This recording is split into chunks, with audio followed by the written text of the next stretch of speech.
Hello, welcome to our channel in short में। मैं आपको प्रीवियस पेपर फर्स्ट के जो कि फिलोसफी का होता है ऑब्जेक्टिव क्वेश्चन मिलेंगे। तो ये 10 क्वेश्चन है।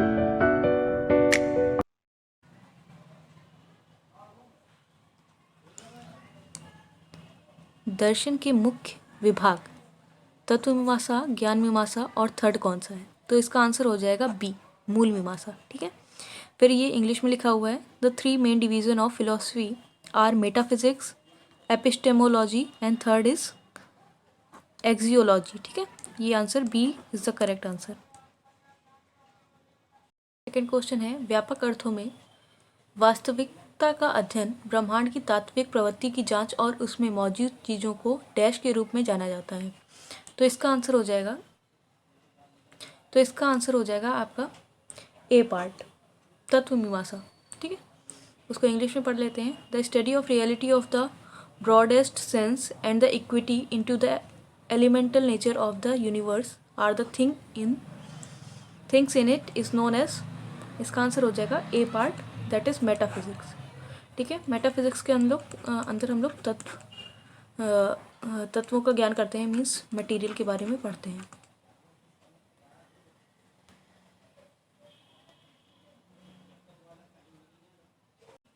ज्ञान क्या है जैसे प्रश्न, सच्चाई क्या है, ये क्वेश्चंस हैं। ये किस शाखा के अंदर आते हैं, दर्शन की किस शाखा के अंदर आते हैं?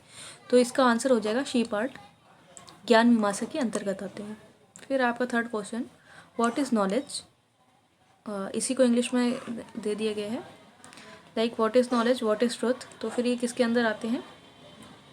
हमारे एपिस्टेमोलॉजी के अंदर, जिसको बोलते हैं ज्ञान मीमांसा। ठीक है,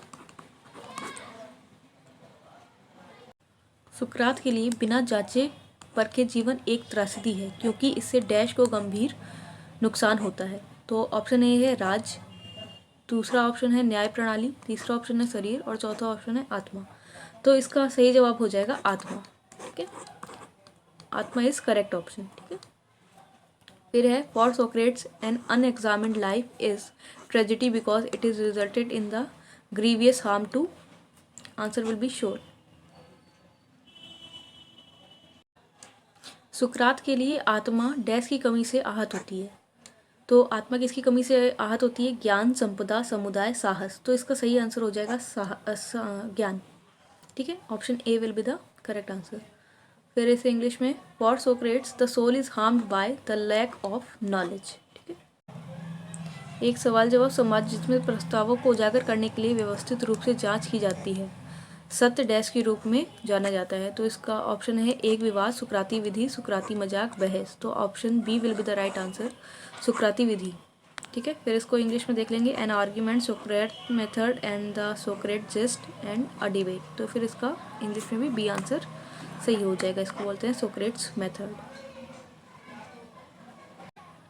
फिर है, according to Socrates a clear sign that a person has dash is her exclusive pursuit of social status, wealth, power and pleasure. तो इसका करेक्ट ऑप्शन क्या है? The philosophical ambition, worldly wisdom, exceptional desire और D part है unhealthy soul. तो इसका सही answer ही हो जाएगा द अनहेल्दी सोल, उसकी अस्वस्थ आत्मा।